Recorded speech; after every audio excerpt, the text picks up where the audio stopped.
Hello, and welcome to Theology Thursday. Only today's not Theology Thursday, is it?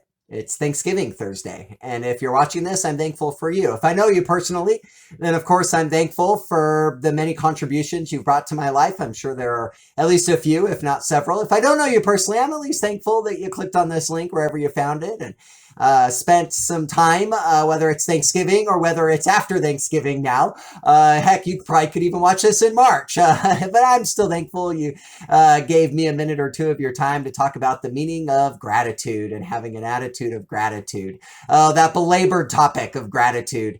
I'm reminded because I teach at an international high school that Thanksgiving is actually just a uniquely American holiday. It's very uniquely American. One of the most popular things to do on Thanksgiving is watch American football, a very unique sport. We eat uniquely American food, and the amount of calories we consume on Thanksgiving is a uniquely American amount of calories.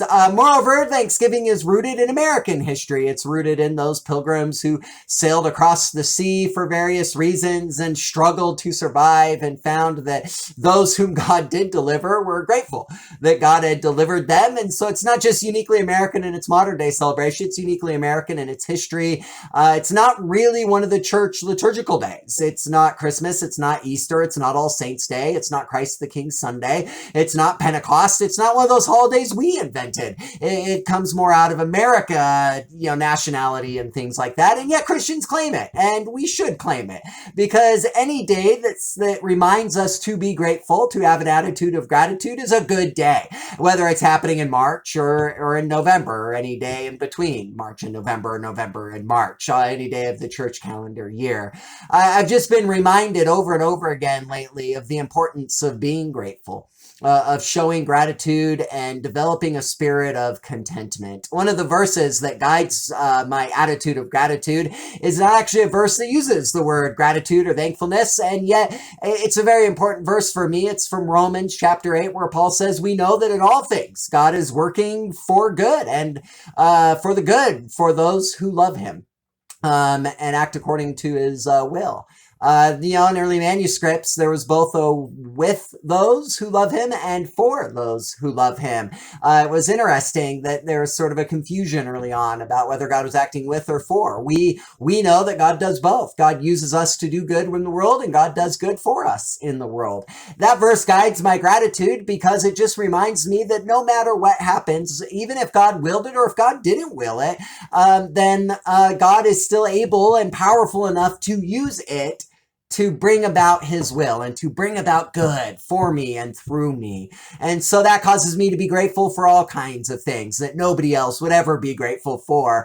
It causes me to be grateful not because I think God caused the bad stuff in my life, but because I know God can use the bad stuff in my life to bring about good in the world. Therefore, I have a Thanksgiving tradition that I want to invite you to share. And every Thanksgiving on Facebook, if you're Facebook friends with me, you maybe have already seen this list before watching this video. On Facebook, I post 5 or 6 very random things that I'm thankful for, things that nobody else would ever occur to them to be thankful for. I love doing that. Part of why I do it, I'll be honest, is just irony. It's just, I think it's fun for people to read that list and be like, why would he be grateful for that? The other reason I do it is because I understand that even in the small things, even in the menial things, even in the things that we might look at and say pointless, meaningless, like the author of Ecclesiastes, and even those things which are painful and difficult and frustrating, God is using those things to do good in the world. Therefore, the Apostle Paul says in the book of Philippians, he says, therefore I rejoice and I will continue to rejoice. Thanksgiving is a day to rejoice and continue to rejoice, whether things have been good, whether things have been bad, whether things have been mediocre, whether things have been boring, whether they've been exciting.